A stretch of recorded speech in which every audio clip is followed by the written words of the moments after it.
Welcome to Canadian Justice. I'm Christine Van Geyn, and today we're talking about laws that ban paid blood and plasma donations. Blood and plasma, which is the yellow part of our blood, are used to make life-saving medical treatments. While researching this show, I was surprised to learn that I myself have been a recipient of plasma therapy. When I was pregnant with my son, I had something called an Rh negative blood factor. My negative blood type was incompatible with the positive blood type of my unborn baby. Without a shot, which was made from a plasma therapy drug, my negative blood type could have attacked and even killed my unborn baby. As you see, plasma therapy isn't as uncommon as you might think, and it can play a life-saving role. But currently, there's a worldwide shortage of plasma.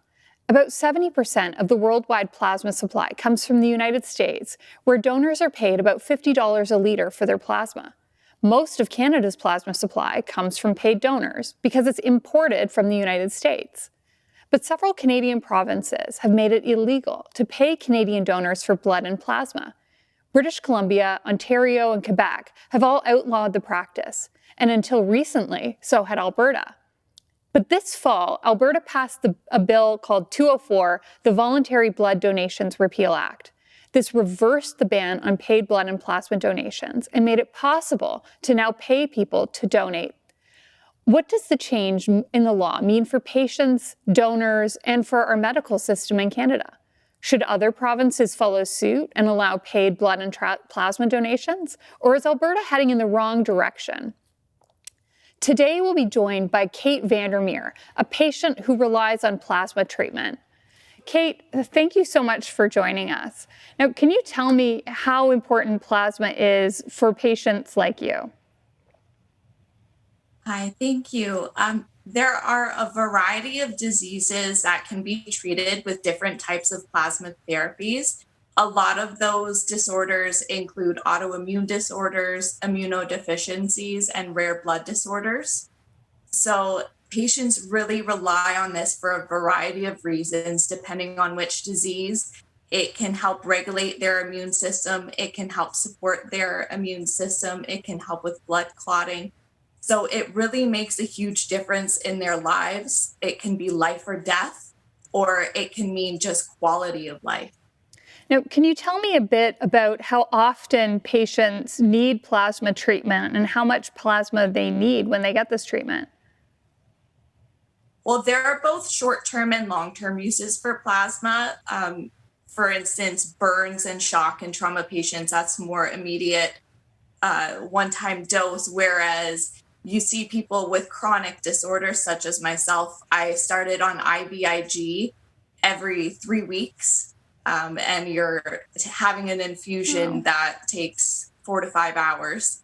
Then there's also people who rely on plasma therapies on a weekly basis with the subcutaneous home treatment. And it really is relative to what disorder you're treating and how much of a dose you need based on your body weight. But there are lots of long-term therapies where these patients rely on plasma therapy for the remainder of their lives. Could you tell me what would happen to a patient if they were suddenly unable to access this treatment? Well, first of all, it would cause a lot of anxiety because you never know how fast your health is going to deteriorate without treatment if you have a progressive disorder. And for immunodeficient patients, that is leaving them so vulnerable, especially during a pandemic. It's a very scary situation to not have enough medication. Now, I know that in 2019, there was a shortage of plasma in Canada. Can you talk about how that impacted you or other patients? Sure. I began IVIG in March of 2019, and I live a long distance from a hospital with an infusion center, so it was about an hour and a half each way to the hospital. So my neurologist had said, well, we'll make sure that you react okay with the IVIG, and then we're going to switch you to the subcutaneous therapy in 2 months. But I wasn't able to because of the shortage. Wow. Kate, we're going to continue right after these commercial messages.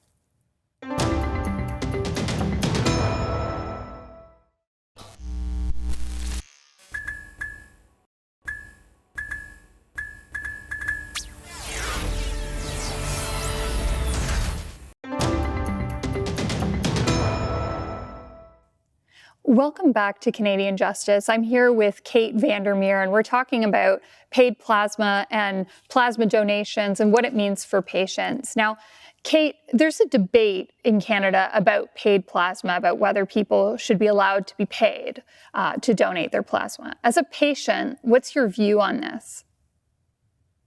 Well, I highly appreciate the donations from plasma donors and blood donors as well. So I believe that they deserve to be paid for their time. Plasma donation, especially, takes about an hour and a half of your time, and their contribution is very valuable to patients and to the industry as well. So to pretend that their plasma does not have a value is misleading. Mm-hmm. And I believe that we should pay plasma donors to encourage security of supply for Canadian patients and patients all around the world, because Canada is a huge drain on the global supply when we are in a perfectly good position to be able to contribute and help patients around the world. So do other patient advocacy groups have a position on this issue of paid versus unpaid plasma?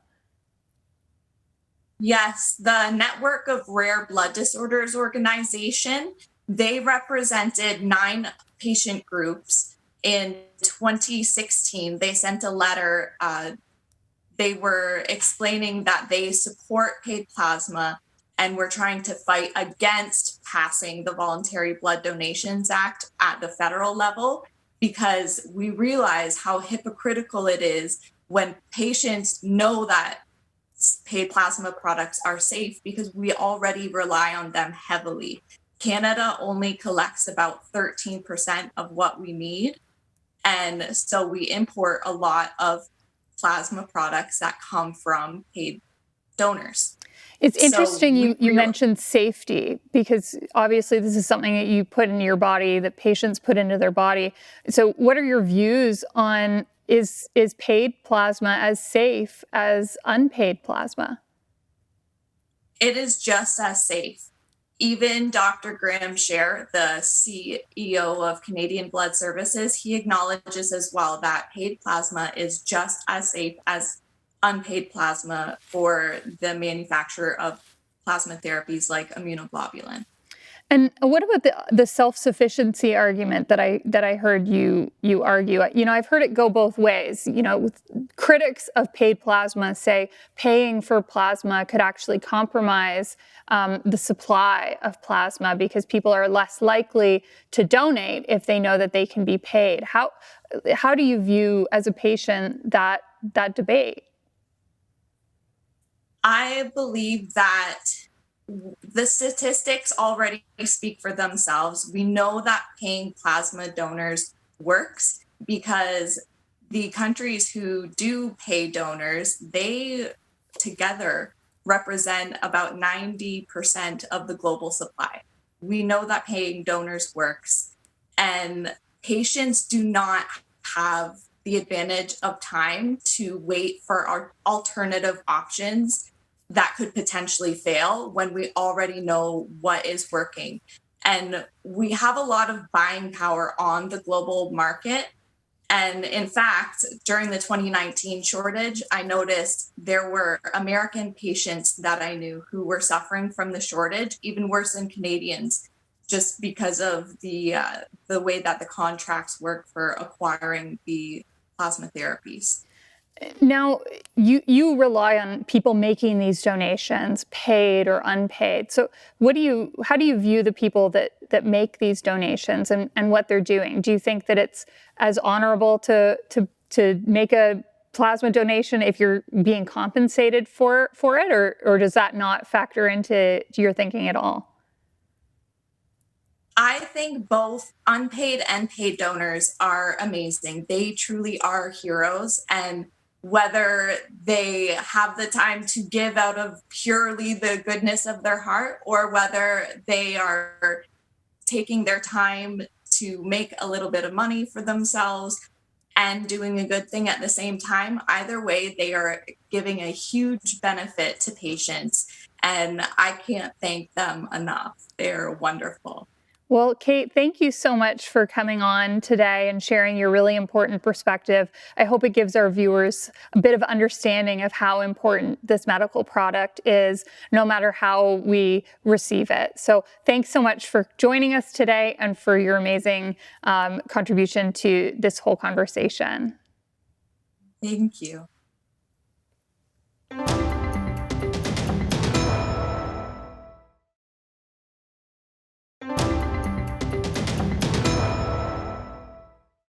Welcome back to Canadian Justice. We're discussing the question of whether Canada should allow payment in exchange for blood and plasma donations.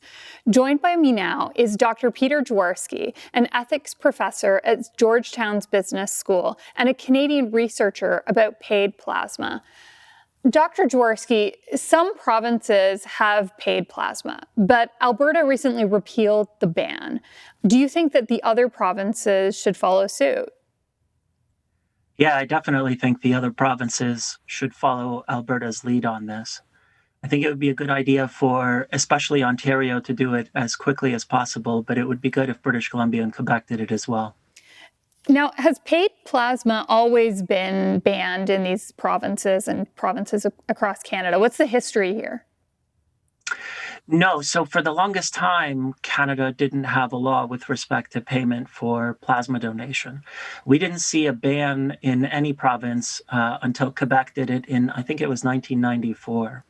Then in 2014, Ontario passed the Voluntary Blood Donations Act after a private company, Canadian Plasma Resources, said that they were planning to open 3 paid plasma centers in that province, along with, by the way, a fractionation facility. A fractionation facility is the place where we turn the plasma into the medicines. That was going to be a $400 million investment in the province of Ontario, but Ontario passed the Voluntary Blood Donations Act, making them illegal in that province. That company then said, okay, we'll go west. And they had plans to open in Alberta. Alberta passed the same law, the Voluntary Blood Donations Act, in 2017, and then British Columbia followed suit in 2018. That company did manage to open 2 small paid plasma centers, one in Saskatoon, Saskatchewan in 2016, and one in Moncton, New Brunswick in 2017. So right now, Canada has 3 paid plasma centers, if you include the one in Winnipeg, that has been operating since 1984 by Prometic Plasma Resources. So it is a traditional story of politicians creating jobs. Except in this case, just the opposite, but yes. So could you tell me a little bit about the blood and plasma industry and where Canada is getting its blood and plasma supply from today? Clearly, it can't just be from this small Winnipeg facility. No. So at present, Canadian Blood Services collects all the blood that we need, and they also collect enough plasma for purposes of transfusion. Okay. However, Canadian Blood Services collects only enough plasma to provide at present 13.5% of what we need in order to make these plasma-derived medicinal products.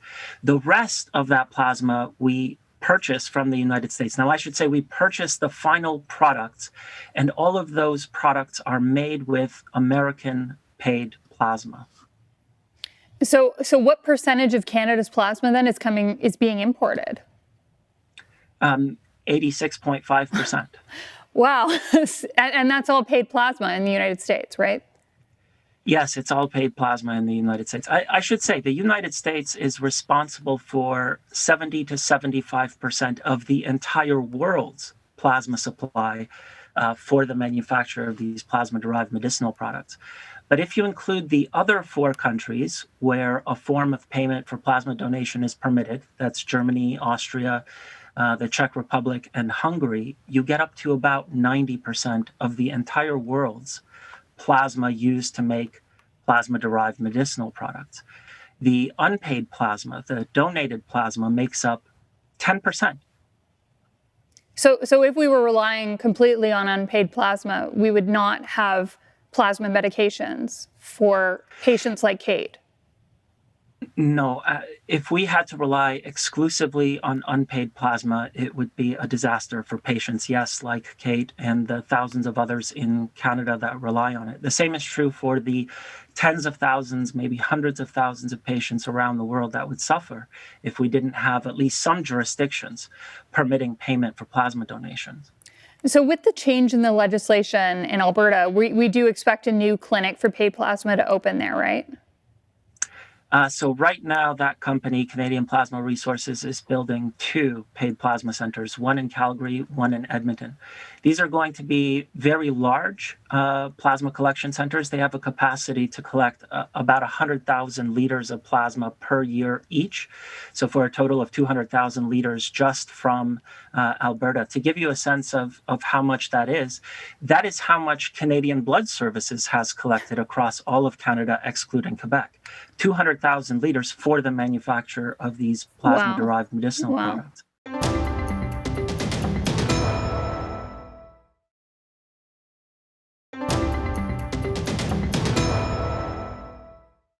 Welcome back to Canadian Justice. Now, Peter, I want to get right back into it. Is there any country in the world that relies solely on voluntary plasma donations, unpaid? No, there's no country in the world that manages to collect enough plasma without paying donors. New Zealand was the last country to accomplish this feat. That was back in 2014. Today, they import 12.5% of their plasma therapies. So I want to put to you some of the criticisms that people have made about paying for plasma. First, is there a moral question here? Is there something unethical about paying for a part of someone's body? Okay, so there are a number of moral objections that people have raised, and I can go through some of them. One is that it is unethical to pay someone for plasma, for example, because people should donate plasma out of the kindness of their hearts, not out of a regard for their own wallet. My response to that objection is to say that it is obviously possible for someone to both be paid for something and to do it out of the kindness of their hearts. Consider nurses, for example. We pay nurses, we pay phlebotomists, we pay medical doctors, we pay teachers like myself, right? I am paid for what I do, but we realize that people are able to both be paid for what they do and to do it for altruistic, pro-social reasons as well. I think it's perfectly possible for people to sell their plasma and have both the motivation that they want the money as well as to help the patients that rely on that plasma. So that's one kind of objection. Another one has to do with the exploitation of the poor. I think that's the most popular objection. The way we respond, and I say we because I mean ethicists in general, is we break down the theory of wrongful exploitation into 3 parts. One is undue risk, the other one is the question of undue inducement, and the final one is an unfair division of the benefits from trade.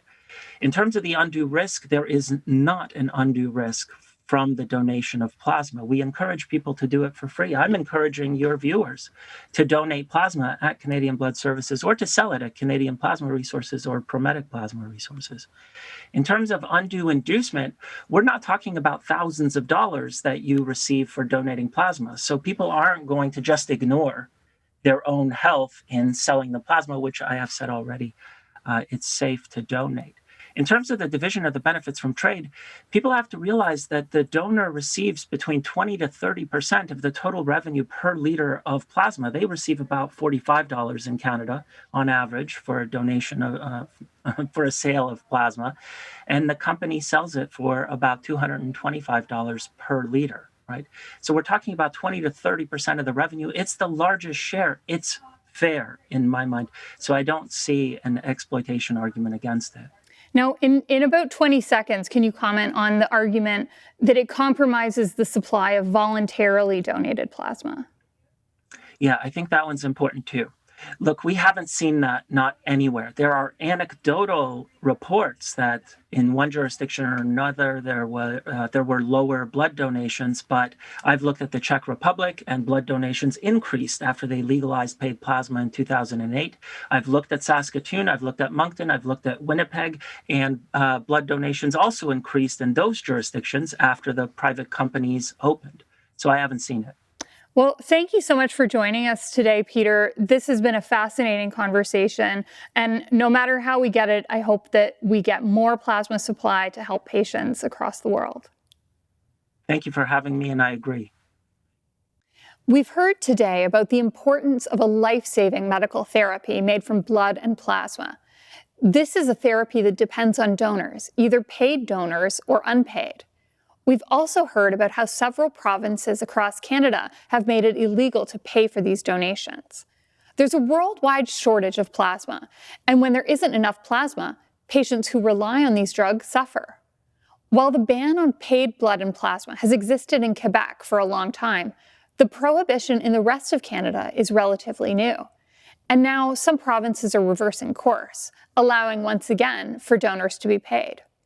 As research expands the potential uses of blood and plasma, we should expect that the need for it will increase even more, and with it, the need for donors. What's the best way to ensure a safe, reliable, and ethical supply of this life-saving medication? In my view, we should pursue the policy that will result in the most donations, as long as those donations are safe. If paying donors for plasma is just as safe as freely donated plasma, and will result in more of a life-saving drug, to me, that's the best policy we should pursue.